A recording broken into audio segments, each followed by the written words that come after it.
தோல் சீவிட்டு வாஷ் பண்ணி வச்சுருக்கேன். ஒரு வெங்காயம் கட் பண்ணி வச்சுருக்கேன். ஒரு தக்காளி கட் பண்ணி வச்சுருக்கேன். இப்போ இந்த பீக்கங்காயை பொடிசாக கட் பண்ணிக்கலாம். அடுத்து ஒரு பச்சை மிளகாய், கருவேப்பிலை,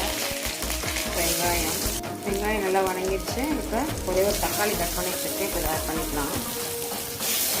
தக்காளி வணங்க தேவையான கொஞ்சம் உப்பு ஆட் பண்ணிக்கலாம். தக்காளி ஓரளவு வணங்கிடுச்சு. இப்போ கட் பண்ணி வச்சுருக்க பீக்கங்காய் இதில் ஆட் பண்ணிக்கலாம். கொஞ்சம் ஒரு 1/4 ஸ்பூன் மிளகாத்தூள் ஆட் பண்ணியிருக்கேன். நான் ஆல்ரெடி பச்சை மிளகாய் போட்டிருக்கனால. ஒரு பிஞ்ச் மஞ்சள் தூள்.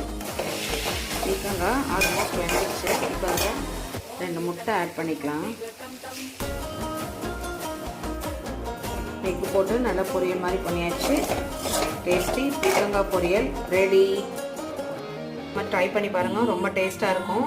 இது ரசம் சாதம், சாம்பார் சாதம், வெரைட்டி ரைஸ் கூட ரொம்ப சூப்பராக போகும். ட்ரை பண்ணி பாருங்கள். தேங்க்யூ.